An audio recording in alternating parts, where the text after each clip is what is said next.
हरदोई जिले में या मान लीजिए मीनापुर की हम बात करते हैं, यहाँ पर कोई ऐसी घटना हो जाए जो जाति के आधार पर घटित हो, तो उसको लेकर के क्या पीड़ित व्यक्ति जो है, क्या हम उसका साथ नहीं देंगे? देना चाहिए। उस व्यक्ति को लेकर के हम उसकी जो संबंधित यहाँ का थाना है, जो प्रशासन है, वहां पर हम जा करके एप्लीकेशन दे, FIR लिखवाएं। और FIR करने वाला जो वहाँ थानेदार बैठा हुआ है वो आपकी FIR करने के लिए बाध्य है, उसको करनी ही करनी पड़ेगी।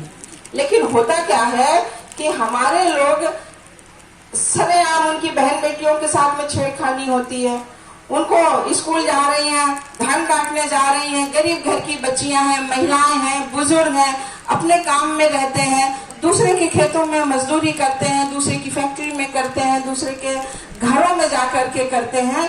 और वो इतना मेहनत कश समाज, जो हमारा बहुत बड़ा मेहनत कश समाज है, जो सुबह से शाम तक हार काट की जो मेहनत करता है, तब कहीं मुश्किल से 2 जून की वो रोटी इकट्ठा कर पाता है। इसके बाद भी उसको जीने नहीं दिया जाता है, उसका जीना मुहाल हो रहा है। और हम कहते हैं कि हम आजाद हैं, 70-72 साल आजादी के हो गए, तो किस बात की आजादी मिली? हमारे जो जिन्होंने आजादी के लिए संघर्ष किया या जो शहादतें दी, कुर्बानियां दी, तो किस बात के लिए हमें आजादी दी गई है? तो जब हम कोई छोटा मोटा काम करते हैं, मजदूरी करते हैं, हमारी महिलाएं करती हैं, बहन बेटियां करती हैं, तो उनके साथ में बदसलूकी होती है। बदसलूकी न सिर्फ बदसलूकी होती है, नाबालिग बच्चियों के साथ मुझे कहते हुए मैं बार बार ये बात कहती हूँ कि बार बार ये घटनाएं घट रही हैं, और बार बार घटनाएं घटती हैं। ऐसा लगता है कि इस घटना के बाद अब अगली घटना नहीं होगी, उस घटना के बाद अब घटना नहीं होगी, लेकिन ये वही रिपीट होता चला जा रहा है। हमारी नाबालिग बच्चियों के साथ में लोग सामूहिक बलात्कार करते हैं, उनके साथ दुराचार करते हैं और उसको मार देते हैं। कोई धान काटने गई, कोई गेहूं काटने गई, या उसको अकेला पाल लिया तो 4 आदमी ने घेर लिया, 6 आदमी ने घेर लिया। इतनी मतलब महिला हो हमारे समाज की या बच्ची हो, वो गंदे कपड़ों में है और गंदी है, नहाई भी नहीं है, उसको भूखी भी है, कुछ नहीं देखना है। क्या इसमें जातिवाद नहीं है? क्या उसको छूने से इसमें नहीं पाप लगता है उन लोगों को? ये सोचने वाली बात है। इस तरीके की घटनाएं पूरे प्रदेश में होती हैं, पूरे देश में होती हैं। और हमारे जो पढ़े लिखे समाज के लोग हैं, जो गांव से निकल के शहरों में गए, जो अधिकारी कर्मचारी बने, जो नेता बने, वो आवाज नहीं उठाते हैं, वो उनके साथ में नहीं खड़े होते हैं। तो इस पर हम लोगों को बैठ करके चिंतन मनन करना चाहिए और अपने समाज को अपना परिवार मानना चाहिए। क्योंकि अगर इस तरह की घटनाएं हमारे आसपास हो रही हैं और हमारे कानों तक ये ऐसी आवाजें जा रही हैं, तो हमारा खून खौलना चाहिए और हमें उस व्यक्ति के साथ में, जिसके परिवार में ऐसी घटना घटी, उसका हमें पूरा भरपूर साथ देना चाहिए। तो ये काम लक्ष्य संगठन कर रहा है और बड़े धूमधाम से कर रहा है।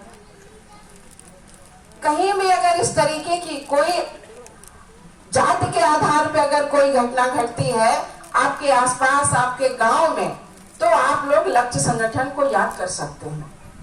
ये संगठन पिछले 22 सालों से एक बहुजन समाज, जो हमारा 90% 85% जो बहुजन समाज है, जिसमें अनुसूचित जाति के हैं, जनजाति के हैं, जनजातियां तो हमारे बीच में नहीं रहती हैं, जंगलों में रहती हैं, ज्यादातर अति पिछड़े समाज के लोग हैं, पिछड़े वर्ग के लोग हैं, और जो धार्मिक अल्पसंख्यक समुदाय के लोग हैं। धार्मिक अल्पसंख्यक मतलब इतिहास में जैसे जैसे भारत में आक्रमण हुआ तो बहुत से हमारे लोगों ने धर्म को परिवर्तित किया। जैसे कुछ मुस्लिम बन गए, कुछ सिख बन गए, कुछ ईसाई बन गए, लेकिन वो इसी देश के रहने वाले हैं। तो हम में भाईचारा स्थापित करना, हम में एकता बना करके रखना कि अगर मुस्लिम भाई के साथ में कोई घटना घटती है तो हमें भी उनके साथ में खड़े दिखाई पड़ना चाहिए। इसी प्रकार से हम ये नहीं सोचे कि कौन छोटा है, कौन बड़ा है। जिनके भी साथ में असंवैधानिक आचरण किया जा रहा है, उस समाज के साथ में हमको साथ में होना चाहिए।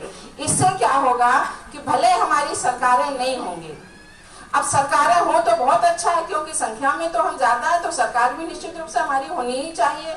लेकिन अगर हमारी सरकारें नहीं है तो क्या हमारे साथ उत्पीड़न हो, क्या हमारे साथ अत्याचार हो, क्या हमारे बुजुर्गों का अपमान हो, हमारी महिलाओं का अपमान हो, हमारे जो युवा हैं क्या उनका अपमान हो? हम लोग क्या इसी के लिए बने हुए हैं कि हम खुद का अपना अपमान कराते रहें? उन लोगों के द्वारा जो मुट्ठी भर जो लोग हैं, जो अपने आप को उच्च समाज के व्यक्ति कहते हैं, लोग कहते हैं, हमारा समाज, हमारा भाई सफाई का काम करता है, सड़कें साफ करता है, बाथरूम साफ करता है, कपड़े साफ करता है, और उन्हीं को लोग हेट की निगाह से देखते हैं। तो नफरत हम फालतू में क्यों किसी के लिए? पहली तो ये बात है कि हम अपने आप को छोटा ना माने, और छोटा ना माने इसके लिए हमें एक दूसरे का साथ देना पड़ेगा, संगठित होना पड़ेगा, तभी हमारे अंदर आत्मबल पैदा होगा। नहीं तो अगर हम लोग अपने अपने घरों में दुबके रहे और बगल वाले की हमने मदद नहीं करी, उसके लिए हम खड़े नहीं हुए, तो निश्चित रूप से एक दिन आपके साथ में कुछ ऐसा होगा कि बगल वाला आपके साथ में नहीं आएगा।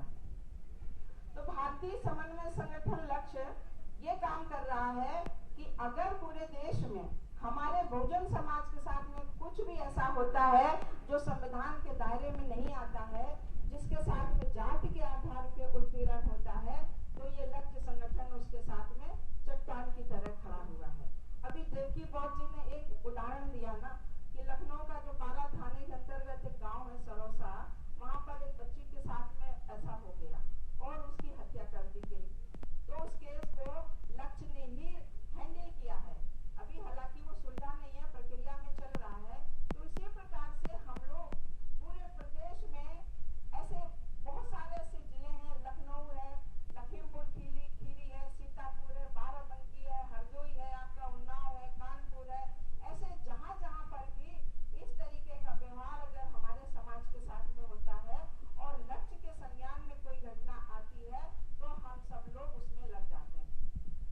और हमने बहुत से ऐसे लोगों की FIR दर्ज कराई जो अपनी एरिया में, अपने क्षेत्र में बहुत बड़े बदमाश हैं, या कह लीजिए बहुत बड़े नेता अपने आप को मानते हैं। ऐसे लोगों को हम लोगों ने जेल में ठूसने का काम किया। तो ये लक्ष्य की एक बहुत बड़ी ताकत है। हम जैसे जैसे काम कर रहे हैं और आगे बढ़ रहे हैं, तो हमको एक ताकत मिलती चली जा रही है, और ये हमारा प्रैक्टिकल का अनुभव है। ये अनुभव ये बताता है कि वास्तव में संगठन में, सामाजिक संगठन में कितनी बड़ी ताकत है।